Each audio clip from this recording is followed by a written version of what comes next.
إن الحمد لله نحمده ونستعينه ونستغفره وأشهد أن لا إله إلا الله وحده لا شريك له وأن محمدا عبده ورسوله.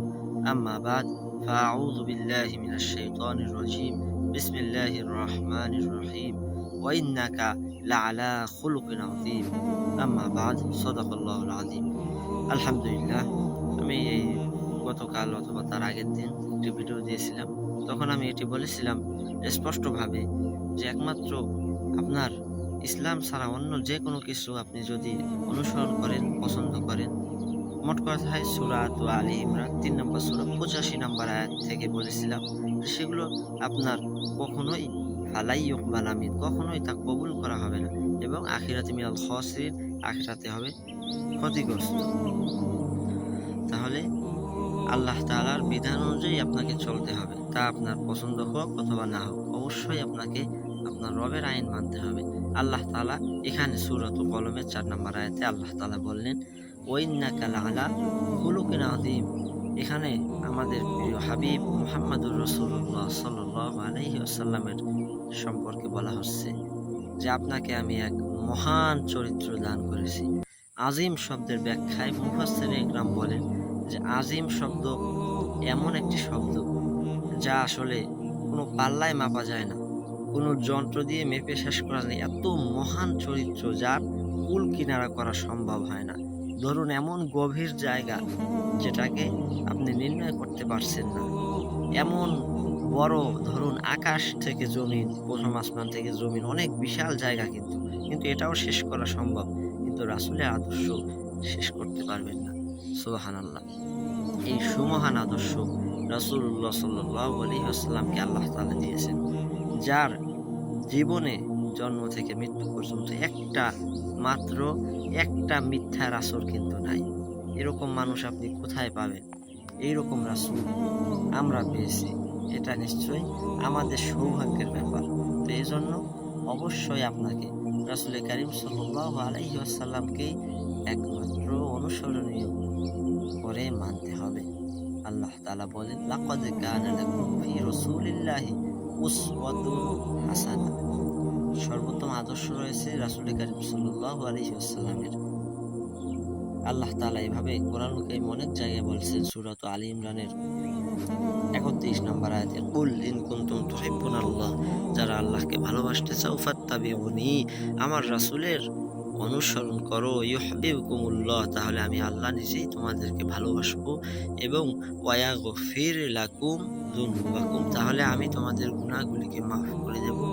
আল্লাহু গফুরুর রহিম, নিশ্চয় আল্লাহ গফুরুর রহিম, ক্ষমাকারী, মেহেরবান, করুণাময় আল্লাহ। সুবহানাল্লাহ। তো আল্লাহ বলতেছেন আমার ভালোবাসা পাইতে হলে তোমাকে কি কাজ করতে হবে? তোমাকে অবশ্যই অনুসরণ করতে হবে। এখানে একটা ভুল ব্যাখ্যা হয়, এটা আপনারা আশা করি এখন সচেতন মানুষ আপনারা জানবেন, যে অনেকে এভাবে বলে যে রাসূল কারীম সাল্লাল্লাহু আলাইহি ওয়াসাল্লামকে ভালোবাসতে হবে, তাহলে তুমি জান্নাতে যাবে। অবশ্যই এখানে বুঝবেন, ভুল বুঝবেন না। অবশ্যই আপনাকে রাসূলুল্লাহ সাল্লাল্লাহু আলাইহি ওয়াসাল্লামকে ভালো তো বাসতেই হবে, কিন্তু শুধু ভালোবাসলে আপনি জান্নাত পাবেন না। কারণ আপনি যতই ভালোবাসেন না কেন, আপনি রাসূল সাল্লাল্লাহু আলাইহি ওয়াসাল্লামকে আবু তালেবের চাইতে ভালোবাসতে পারবেন না। তিনি তার ছেলের চাইতে, নিজের আপন ছেলের চাইতে রাসূল সাল্লাল্লাহু আলাইহি ওয়াসাল্লামকে বেশি ভালোবাসছেন, কিন্তু তিনি ঈমান না আনার কারণে তিনি কিন্তু জাহান্নামে যাবেন। তো এই কারণে আপনি শুধু ভালোবাসলে হবে না, অবশ্যই আগে অনুসরণ করতে হবে। এটার সুন্দর একটা উদাহরণ আমার কাছে আছে। ধরুন আপনি আপনার মাকে বললেন, মা আমি তোমাকে ভালোবাসি। এখন বললো, আচ্ছা মাশাআল্লাহ ভালো, তো বাবা আমার পানি তৃষ্ণা লাগছে, তুমি আমাকে একটু পানি এনে দাও।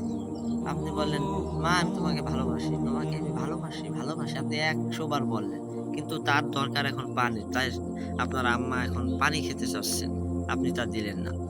এভাবে বলতেই আছেন তার পাশে বসে বসে।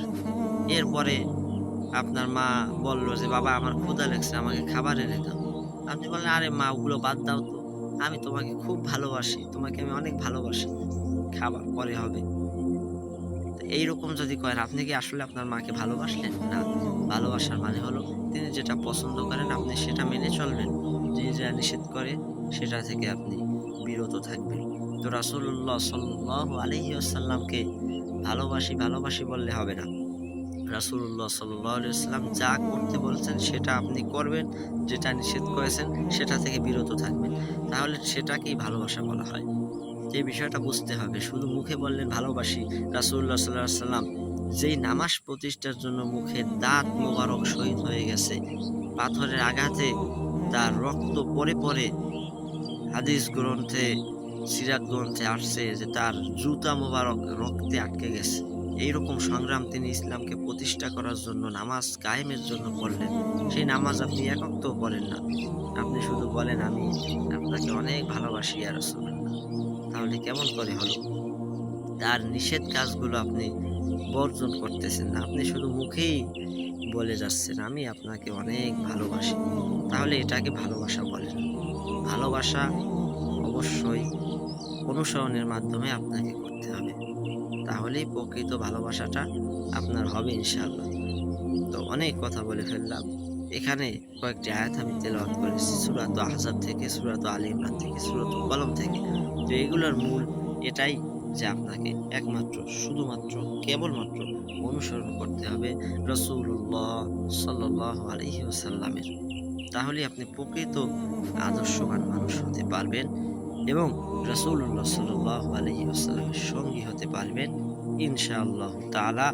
আল্লাহ রাব্বুল আলামিন যেন আমাদেরকে রাসূল কারীম সাল্লাল্লাহু আলাইহি ওয়াসাল্লামের একজন প্রকৃত অনুসারী উম্মত হওয়ার তৌফিক আল্লাহ তাআলা যেন দান করেন। আমিন। সুবহানাকা ওয়া বিহামদিকা আশহাদু আল লা ইলাহা ইল্লা আনতা আস্তাগফিরুকা ওয়া আতুবু ইলাইক। আসসালামু আলাইকুম ওয়া রাহমাতুল্লাহি ওয়া বারাকাতুহু।